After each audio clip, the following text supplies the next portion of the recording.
A Ucrânia, pela primeira vez nesta guerra, atingiu a Rússia com novos mísseis de cruzeiro e Vladimir Putin imediatamente recebeu uma proposta de trégua aérea. Hoje, 27 de julho, duas grandes notícias de uma vez só, que dizem respeito à guerra da Rússia contra a Ucrânia. A primeira notícia é militar. A Ucrânia usou pela primeira vez contra a Rússia o novo míssil de cruzeiro Ruta Bloco 1, que é fabricado pela empresa do empresário russo foragido, fundador da primeira empresa espacial privada da Rússia. Mas agora esse russo está do lado da Ucrânia.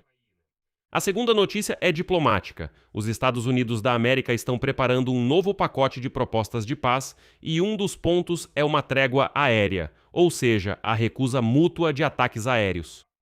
Essa proposta será inicialmente acordada entre Washington e Kiev e depois será apresentada a Vladimir Putin.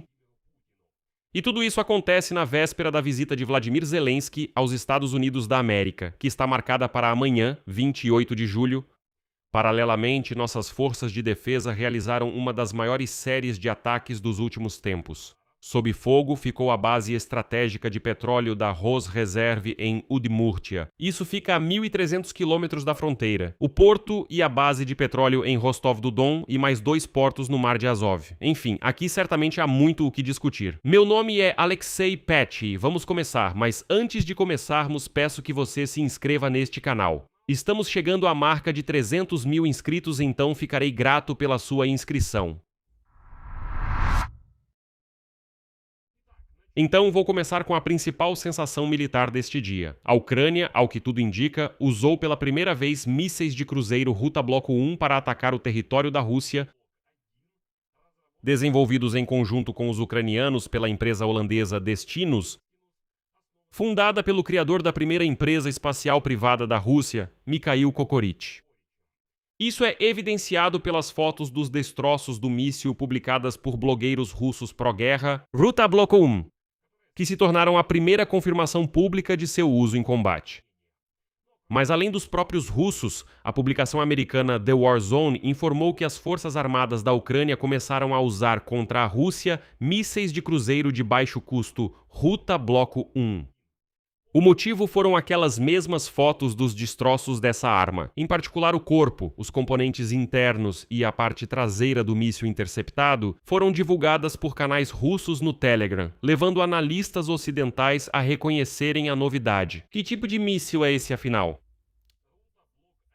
Ruta Bloco 1 é um míssil-drone de cruzeiro compacto lançado de solo. O fabricante declara um alcance de voo de até 300 km e uma ogiva de até 150 kg. A velocidade do equipamento é de aproximadamente 0,7 Mach, ou seja, cerca de 800 a 850 km por hora. Este míssil usa 3 sistemas de navegação simultaneamente: inercial, por satélite e visual. E isso é especialmente importante porque a navegação visual permite mirar no alvo mesmo quando o sinal de satélite é bloqueado, e é exatamente isso que a guerra eletrônica russa faz. Mas uma questão à parte é quem fabrica esse míssil, porque essa é uma história à parte e bastante reveladora. O míssil foi desenvolvido pela empresa Destinos em cooperação com especialistas ucranianos, mas quem está à frente dessa empresa é Mikhail Kokoritch. Esse é um graduado da Faculdade de Física da Universidade de Novosibirsk, que certa vez criou a primeira empresa espacial privada da Rússia, a Dauria Aerospace. Em 2024, Kokoritch renunciou à cidadania russa e um ano depois transferiu a sede da empresa para a Holanda. E agora, o ex-empresário russo fornece drones de longo alcance e mísseis de cruzeiro para a Ucrânia e países europeus. Ou seja, a pessoa que na Rússia construía satélites espaciais e agora fabrica armas com as quais a Ucrânia ataca a Rússia enlouquecida. Os mísseis são produzidos nas fábricas da Destinos na Holanda e na Espanha. E as entregas para a Ucrânia começaram ainda no início de 2024, e eis por que isso é estrategicamente importante. Ruta Bloco 1 é apenas a primeira e mais básica versão do míssil de cruzeiro. Essa empresa já tem uma linha de produtos. Tem o Ruta Bloco 1, como eu já disse, com alcance de 300 km. Ruta Bloco 2 com alcance superior a 700 km e ogiva de 250 kg. E o Ruta Bloco 3 com alcance de até 2.000 km que será testado na Ucrânia já em 2027. Além disso, a produção do Ruta Bloco 2 está planejada para ser iniciada até o final deste ano pelo maior conglomerado alemão, a Rheinmetall, junto com a Destinus. Ou seja, os alemães já participam disso e aumentam a produção desses mísseis. O sentido de todo esse programa foi perfeitamente formulado pelo próprio Cocorite, e a seguir vou citar suas palavras. A Europa está entrando em uma nova era de defesa, onde o fator decisivo já não é mais a presença de armas de alta precisão, mas sim a capacidade de produzir, reabastecer e desenvolver esse armamento em escala industrial por longos períodos de conflitos intensos e precisos. Ou seja, vence não quem tem o míssil mais bonito, não, mas sim quem consegue fabricar esses mísseis aos centenas e milhares. E então, quando o Bloco 3 começar a funcionar, a Ucrânia e a Europa terão verdadeiros mísseis de cruzeiro com alcance até os Urais, sem depender de permissão dos Estados Unidos, que para nós, por anos, nos pressionavam em relação ao uso de armas ocidentais. Além disso, esses mísseis são bem mais baratos que os mísseis Tomahawk americanos de características semelhantes. Então aqui claramente temos um avanço. E daqui surge a segunda notícia, mas agora diplomática. Os Estados Unidos da América estão preparando uma trégua aérea entre a Ucrânia e a Rússia. Segundo fontes da Reuters, Washington está preparando um novo pacote de propostas para encerrar a guerra, e um dos pontos é a cessação dos ataques aéreos mútuos. Ou seja, a Rússia para de atacar nossas cidades com mísseis e drones Shahed, e a Ucrânia para de atacar a retaguarda russa com drones e mísseis. A mecânica é a seguinte: neste momento,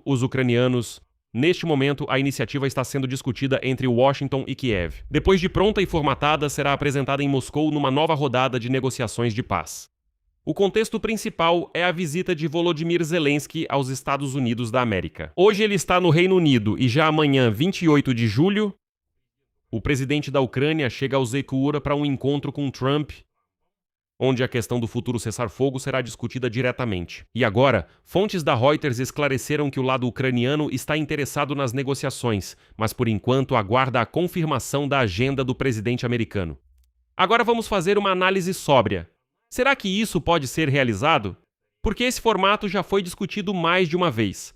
Especificamente, o formato de cessar-fogo aéreo. Aqui há um detalhe muito importante que não pode ser ignorado.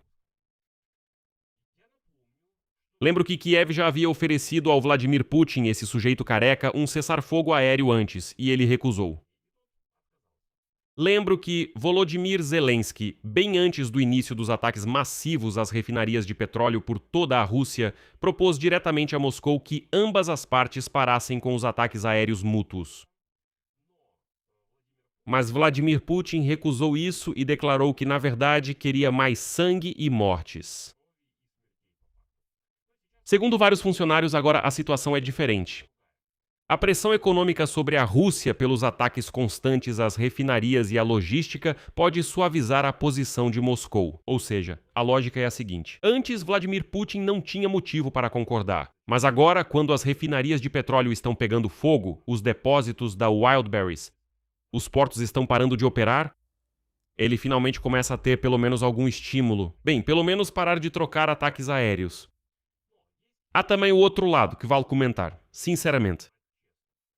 A trégua aérea é benéfica tanto para os ucranianos quanto para os russos, mas de maneiras diferentes. Para a Ucrânia, essa trégua aérea salva as cidades do terror dos mísseis. E, finalmente, os russos vão parar de destruir prédios residenciais, hospitais, escolas e assim por diante.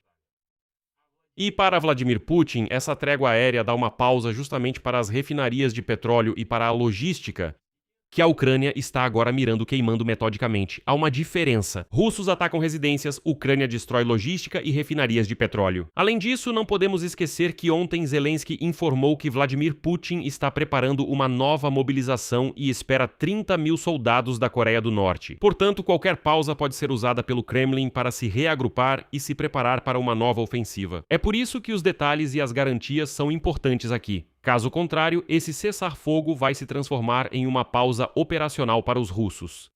A reação do Kremlin até agora tem sido evasiva. Hoje, o porta-voz do Kremlin, Dmitry Peskov, declarou que Moscou considera prematuro comentar as informações sobre o cessar-fogo aéreo, mas repetiu que a Rússia mantém canais de diálogo com os negociadores americanos. Autoridades russas expressaram esperança de que os representantes dos EUA, Steven Witkoff e Jared Kushner, ainda visitem Moscou quando suas agendas permitirem. Ou seja, agora esse maníaco russo, Vladimir Putin, começou a pressionar para que Witkoff e Kushner viessem pessoalmente negociar com ele. Esse babaca, Vladimir Putin, para ele é importante mostrar que estão vindo a Moscou negociar pessoalmente com ele. Pelo visto, o fato realmente mexeu muito com Vladimir Putin, que ainda no dia 8 de julho Trump prometeu ligar para ele, mas depois simplesmente ignorou esse careca babaca. E agora, um resumo do que as forças de defesa da Ucrânia fizeram hoje e à noite, porque os ataques não param nem por um dia e são justamente eles que criam aquela pressão que pode fazer Vladimir Putin sentar à mesa de negociações. O presidente Zelensky se reuniu com militares na véspera e afirmou que as forças de defesa atualizaram a lista de alvos na Rússia e vão intensificar os ataques na retaguarda russa. Isso significa que ainda mais refinarias de petróleo, depósitos de combustível e armazéns da Wildberries vão pegar fogo por toda a Rússia. Enquanto isso, nesta noite de 27 de julho, drones ucranianos voaram 1.300 quilômetros além da fronteira e atacaram a Udmurtia. O chefe da República, Alexander Brichalov, foi obrigado a admitir, cito, o maior ataque de drones contra a região em toda a guerra. O alvo do ataque foi o complexo Prioritet do Rosreserve, anteriormente conhecido como Gorizont, no povoado de Borok, no distrito de Kambarsky. Na verdade, isso não é só um depósito de combustível. É uma instalação estratégica de acesso restrito sob guarda armada, destinado ao armazenamento de longo prazo de reservas de combustível, produtos petrolíferos e lubrificantes para situações de emergência ou necessidades militares. Este é o chamado estoque estratégico do país. Ou seja, estamos atingindo a reserva estatal de combustível que a Rússia mantém especialmente para o caso de haver escassez no país. E essa escassez ocorreu no país agora mesmo. Por causa da atuação da defesa aérea russa, aliás, um dos drones colidiu com um prédio residencial de vários andares. Aliás, esses são os meios deles, essa é a defesa deles. Zelensky confirmou ataques a instalações petrolíferas em Udmurtia e na região de Yaroslavl, dizendo: está sendo executado o plano de sanções de longo alcance. O segundo alvo dos ataques desta noite foi Rostov do Don. Drones atingiram o porto e a infraestrutura ferroviária dessa cidade. Foram registrados explosões e danos na área do porto da cidade. Analistas de inteligência confirmaram depois um grande incêndio em um terminal de petróleo em Rostov do Don. Além disso, foi relatado um ataque à fábrica óptico-mecânica de Azov, ou seja, uma empresa que produz equipamentos óptico-eletrônicos, sistemas de radar e sistemas de alta precisão, faz parte do complexo industrial de defesa da Rússia. Novamente atingimos uma fábrica de componentes para armamentos russos. O terceiro alvo é o Mar de Azov. Após o ataque dos drones, mais 2 portos russos no Mar de Azov ficaram paralisados. Isso é uma continuação da campanha sistemática de bloqueio marítimo, porque a Ucrânia já bloqueou uma parte significativa da navegação russa nessa região, e agora novos portos se somam ao bloqueio. Lembro que uma parte significativa da exportação russa de grãos e derivados de petróleo passa pelo Mar de Azov. E cada porto que para de funcionar atinge a receita em moeda estrangeira do Kremlin. Vale destacar separadamente o efeito conjunto disso, pois surgiu um detalhe revelador. Devido à escassez de combustível, até mesmo os militares russos já receberam limites para abastecimento de equipamentos militares. A formulação nos documentos deles soa assim, cito, falta combustível de forma catastrófica. E só pensem nisso, o exército do país agressor está racionando combustível para seus próprios veículos militares. Isso resulta diretamente dos ataques ucranianos às refinarias de petróleo, aos depósitos de petróleo e àquela mesma logística que a Ucrânia destrói todas as noites. E isso é uma ótima notícia, porque antes só faltava combustível para os civis, agora falta para os militares também. Por isso, o ataque aos estoques em Udmurtia é um sinal de que os problemas de combustível dos russos, na verdade, só estão começando. Isso é só o começo. Aliás, na Crimeia hoje já pararam de vender gasolina até mesmo para quem conseguiu comprar os códigos QR especiais. Isso significa que agora nem os privilegiados têm combustível.